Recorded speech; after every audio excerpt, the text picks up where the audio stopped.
pakiramdam ko, hindi ko deserve tong pagtulong mo sa akin eh. Angela, ang dami kong atraso sa'yo. Pero andito ka pa rin, tinutulungan mo ako. Wala naman tayo dito para balikan ang nakaraan. Nandito tayo para kay Ma'am Glenda. Salamat. Binigyan mo ko ng pagkakataong makapasok ulit sa buhay mo. Larry, nakidnap nga talaga si Glenda. Pwede ba tayo magkita in an hour? Dun sa Parisian restaurant na lang. Surprise! Gulat ka, no? Hindi kita papatulan. Hanapin mo ba? Kumain ka! Pinipilit kong intindihin kung bakit ka ganyan sa akin. Tao lang ako eh. Napipikon din ako. Tigil ang asawa ko, malandi ka! Ano? Kabit ka, Evelyn! Kabit ka! Ayop ka, Evelyn. Di mo pa rin tinatantanan si Larry. Magsama kayo ng kaibigan ko si Glenda. Francis yun ah. Galing ako sa labas. Nandiyan si Francis. Sinusundan niya ako. Alam mo yan problema sa'yo. Lahat binibintang mo sa ibang tao. Lahat mali, pwera ikaw. Pero sa inyong dalawa, mas naniniwala ako na gagawin mo yan. Kaya kong patunayan, inosente ako. Pero itong babae mo, ewan ko lang.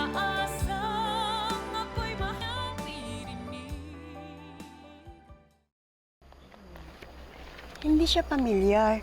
Hindi ko pa din siya nakita dito. Pasensya na po. Sige, pero pakidala na lang po yan. Tapos kung makita mo siya, pakicontact na lang po kami. Salamat po Manong, baka po nakita nyo. Pa-contact na lang po kami. Salamat po. Pakicontact na lang po kami. Angela, ang dami na natin tinanungan eh. Wala pa rin nakakilala kay Mami. Mali ata itong pinuntahan natin eh. Calvin, di pa naman natin naiikot ang buong lugar eh. Basta magpunta lang tayo kung saan rinig yung busina ng tren at yung kampana ng simbahan. Ikutin natin, huwag tayong susuko. Kaya natin to.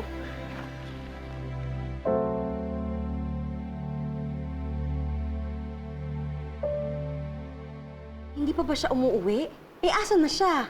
Hindi ko alam, Mami. Pero kanina ho pabalik-balik dito. Hindi naman ho sinabi kung saan siya pupunta. Sige, salamat.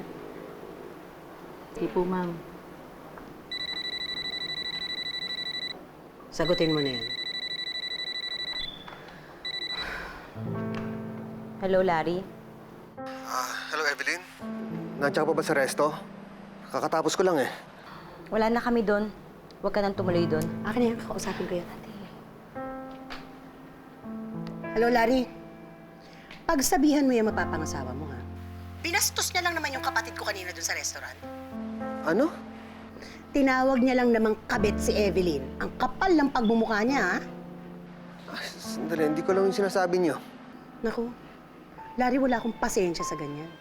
At kung ako sa'yo, mag-isip-isip ka na tungkol dyan sa ugali ng babaeng pakakasalan mo. Okay? Bastos eh. Naaalala ko yung babae yun, nagkikigil ako eh.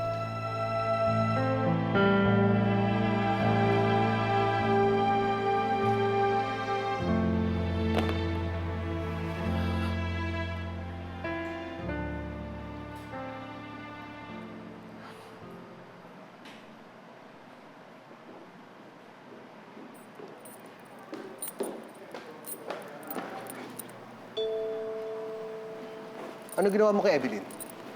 Bakit? Nagsumbong yung kabit mo? Ano kabit? Hindi niyo ako maloloko ni Evelyn. Alam ko nakikita kayo. Alam ko may namumuo na naman sa inyo. Walang namumuo sa amin. Makikita kami dahil kay Ana. Hinahanap namin. Ano, nagsiselos ka ba? Hindi pa tayo kasal. Niloloko mo na ako. Hindi kita niloloko. Malaking problema ng mga tao nasa paligid natin. Kaya ikaw, tigilan mo na yan, ha? Huwag kang mag-aaksa ng panahon sa mga bagay na wala ka namang pasihan. Sa mga oras na ngayon, alam mo, si Glenda nanganganib ang buhay. Paano mo nalaman? Sino nagsabi sa'yo? Tinawagan niya si Calvin. Na-trace ang tawag nila. Sa Laguna.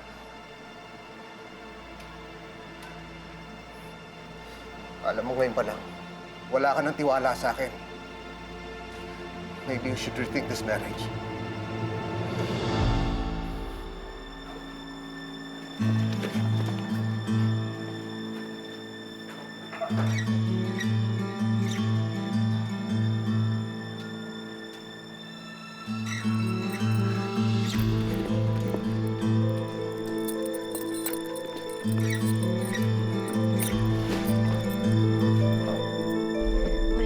Glenda. Naisahan mo na naman ako. Hindi pwede malaman ni Calvin. Hindi ako papayag! Hindi ako papayag makatakas ka at mabuko mo ko.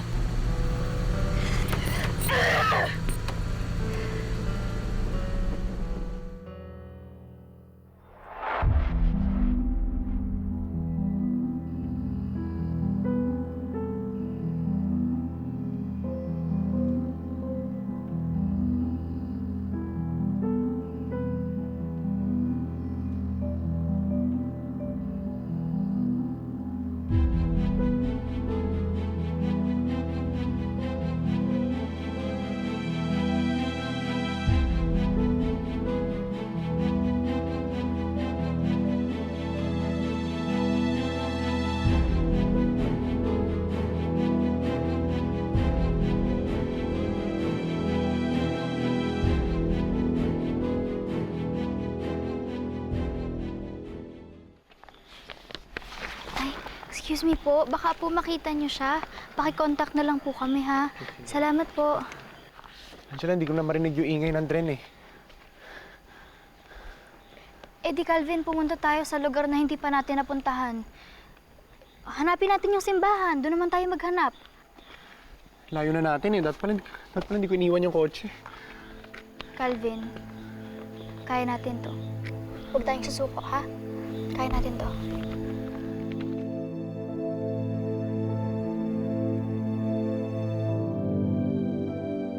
Glenda, ano bang ginagawa mo? Huwag mo nang pahirapan ang sarili mo. Hindi ako pwede mag-antay na patayin na lang ni Odessa. Eh, mga nahuli ka pa eh. Lalo kang mapahamak.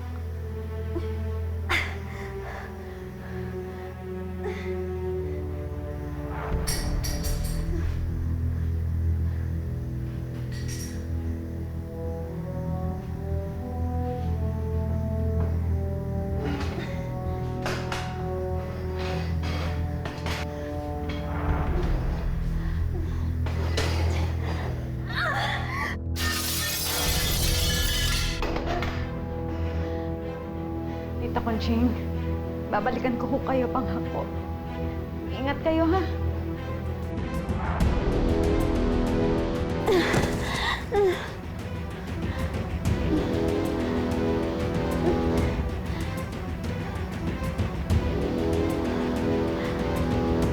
Lalaban ako.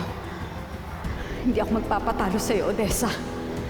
Uuwi ako sa pamilya ko.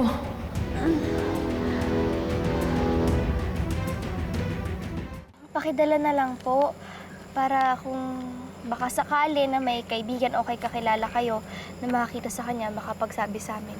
Sige. Salamat po, ah. Okay. Angela, may patutunguhan kaya itong paghahanap natin. Tapos kanina pa tayo paikot-ikot eh. Ako na nakakilala kay Mami. Paano kung huli na ang lahat? Paano kung may masamang... Calvin, huwag ka mag-isip ng ganyan. Huwag mo sabihin yan. Kung gusto mo, pagkatapos dito sa street na to, doon naman tayo sa ibang lugar. Isang lugar pa lang naman na pupuntahan natin, eh sabi ni Elmo may 2 pa. Kaya natin. Okay ka pa ba? Hindi ka ba napapagod? Calvin, hindi tayo pwedeng mapagod.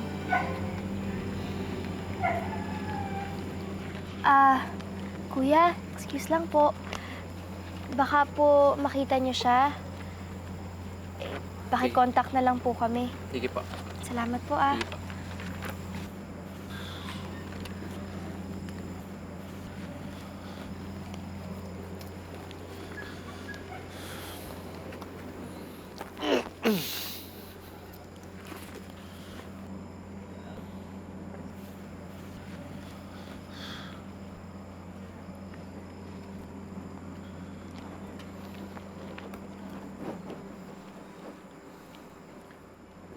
Ate, pabili po ako nito. Salamat po.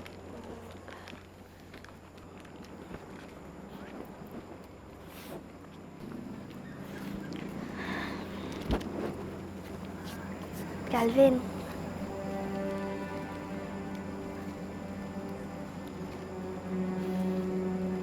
Naalala mo dati? Kung may malungkot sa ating dalawa, binibigyan lang natin ng chocolates ang isa't isa. Sana makatulong to sa'yo ngayon. Pantawid gutom na din.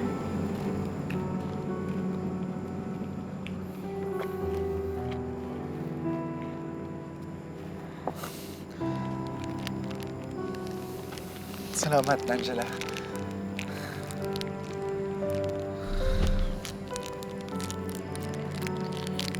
Angela! Ang dami kong chocolates para sa'yo! Wow! Oh, tiyan mo, oh.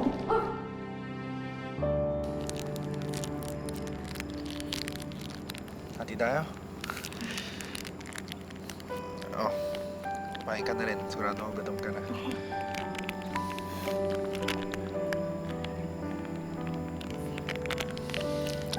Okay ka na? Tayo maghanap.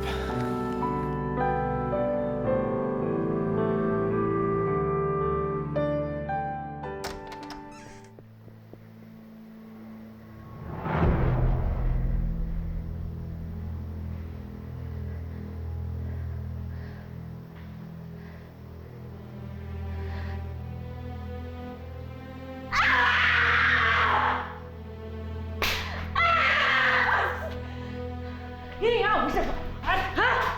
Hininga mo siya makatokes! Nasaan siya? Wala naman ako magagawa! Anong wala ka magagawa? Ali ako! Ano magagawa?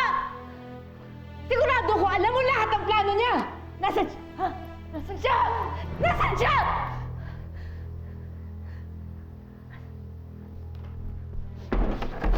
Glenda!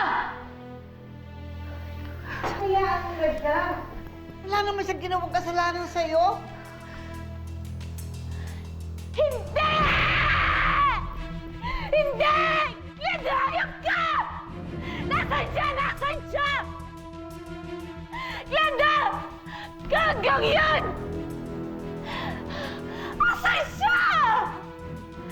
Nasaan? Nasaan siya? Hindi ko alam. Hayop! Hayop! Hayop ka kami! Nasaan siya? Nasaan si Glenda? Glenda! Glenda!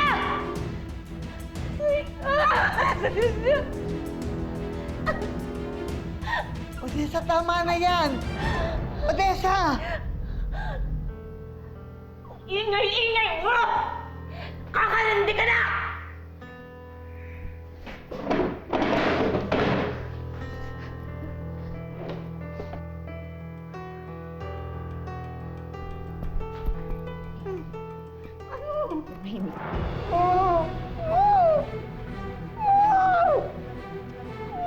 Ang maingay!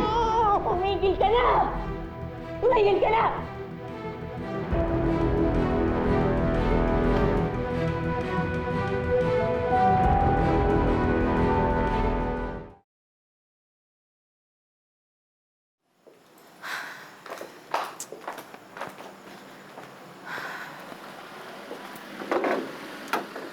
Larry, ano pa bang ginagawa mo dito? Evelyn, ako na humingi ng sorry sa ginawa ni Margaret. Alam ba niya nandito ka at ginagawa mo yan para sabihin mo yan? Alam mo, Larry, umuwi ka na lang. Baka mamaya pumunta pa dito dito pa mag-skandalo yun. Pinagsabihan ko na siya. Sana hindi ito nakaka-apekto sa atin. May nag-ayos na tayo. Wala naman sa akin yung problema eh. Siya ang problema, Larry. Alam mo, di ko maintindihan kung bakit ganyan siya sa akin eh. Diyos ko naman, tagal na nating hiwalay. Ni minsan naman, di ako nang gulo sa inyong dalawa. Hindi ko maintindihan kung bakit galit na galit siya sa akin. Hindi ko rin alam eh. Hindi ko alam kung bakit napapraning yun eh. Eh siguro dahil nagkaayos na kayo. Ayun, natithreaten. Ate naman, ikakasal na sila. Hindi pa ba siya assured? Hindi ko alam kung bakit nakakaganon yun eh. Ibig mo sabihin, hindi mo alam na may saltik yung future wife mo? Matanong nga kita, Larry. Gaano mo ba kakilala yung Margaret na yan, ha? Matagal-tagal na rin kami magkakilala, Ate Helen. Pero meron siya mga ugaling ngayon lang lumalabas. Aba, Larry, mag-ingat ka. Nakakatakot yan.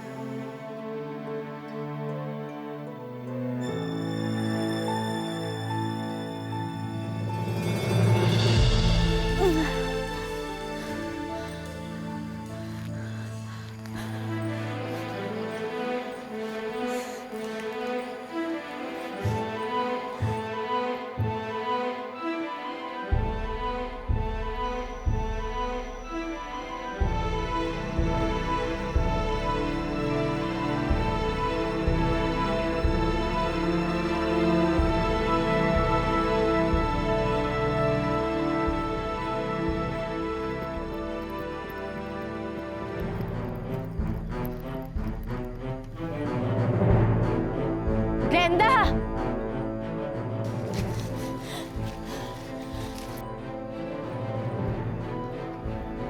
Glenda!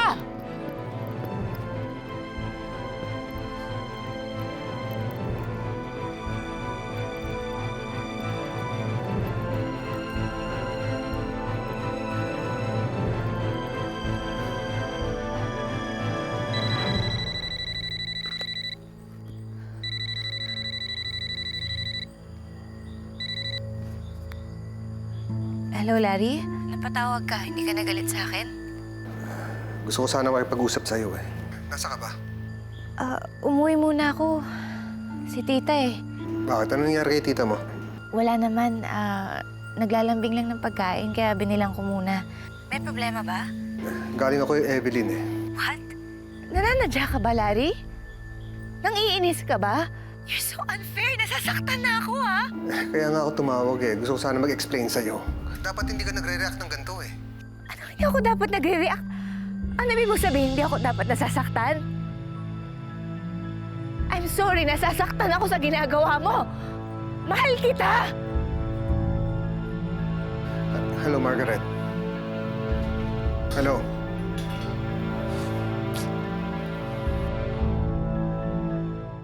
Angela? Angela? Si Angela? Wala po, sir. Wala pa?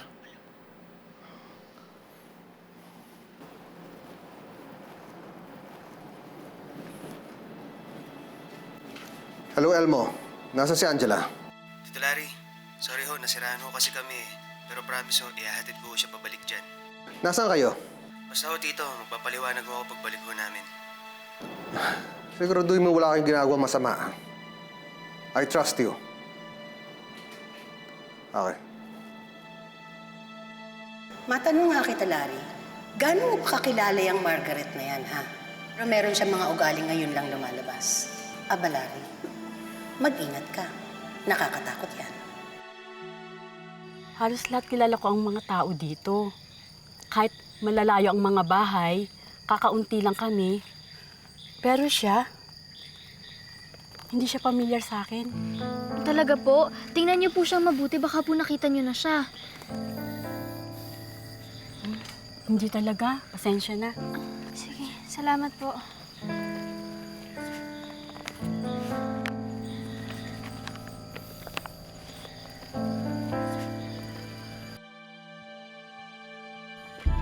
Glenda! Magkaibigan kayo, mga hayop kayo! Buwisit kayo sa buhay ko! Calvin, gusto mo kumain muna tayo? Hindi ako nagugutom.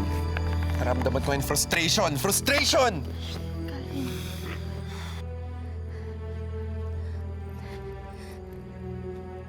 Glenda!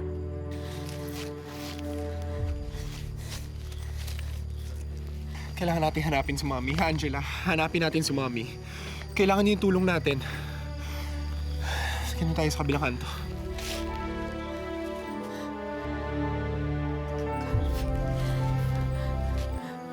Calvin! Calvin, bakit?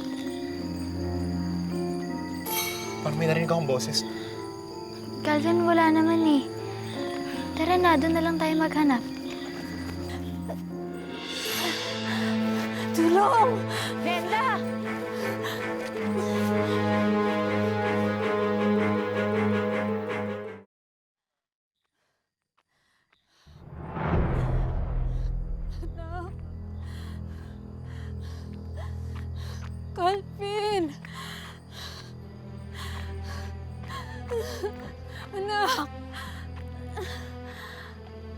Calvin!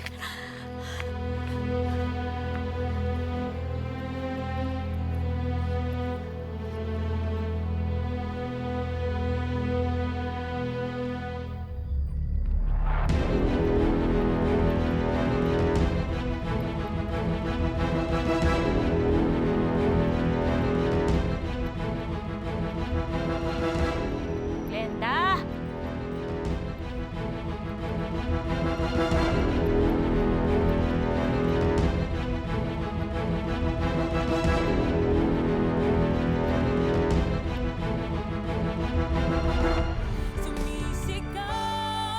Panaginip ko si Glenda eh. Hinahanap na siya ng mga pulis ngayon. Calm down. Paano kung yung panaginip ko merong ibig sabihin natin? Paano? Alam mo, tama si Ate Helen eh.